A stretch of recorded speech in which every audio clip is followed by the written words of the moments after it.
کچھ ایسی عورتیں ہیں جو ہمیشہ اپنے شوہر کے بارے میں کمپیریزن کرتی رہتی ہیں. ان سے میں آج ایک بات کہنا چاہتا ہوں کہ تمہارا شوہر جیسا بھی ہے نا، وہ تمہارے لیے اللہ کی طرف سے ایک بہت بڑی نعمت ہے.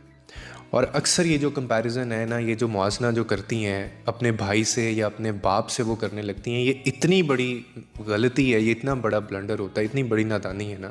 اس کی ریزن آپ کو میں بتا دیتا ہوں کہ آپ کا جو بھائی ہے نا، وہ صرف آپ کی خوشیوں کے لیے کچھ چیزیں آپ کے لیے لا سکتا ہے. آپ کا جو باپ ہے وہ صرف آپ کی فکر کر سکتا ہے. لیکن تمہارا جو شوہر ہے نا، وہ شخص ہوتا ہے جو دن رات محنت کر کے تمہارا سہارا بنتا ہے. اچھے شوہروں کی بات کر رہا ہوں.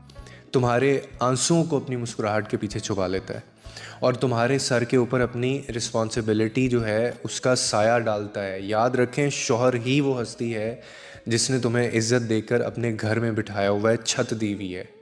اس کے ہونے سے ہے یہ سارا کچھ، جو تمہیں اپنے کندھے کا بھی سہارا دیتا ہے، جو تمہاری ضرورتوں کو پورا کرنے میں اپنی خواہشات اور بچوں کی ضرورتیں پورے کرنے میں وہ اپنی خواہشات بھی قربان کر دیتا ہے. اور وہ شاید وہ لفظوں میں یہ چیزیں نہیں کہہ پائے گا، محبت کا اظہار مرد نہیں کر پاتے اچھے طریقے سے، لیکن اس کی خاموشی، اس کی ایفرٹس میں تمہارے لیے ہزاروں دعائیں چھپی ہوتی ہیں.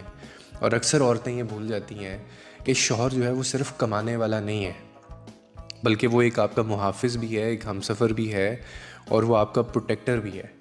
جب تم تھک جاتے ہو تو وہی آپ کو سنبھالتا ہے، جب آپ گر جاتے ہو وہی آپ کو سہارا دیتا ہے، جب آپ کو کوئی پریشانی بنتی ہے تو وہی پھر اس کے بعد آگے آتا ہے.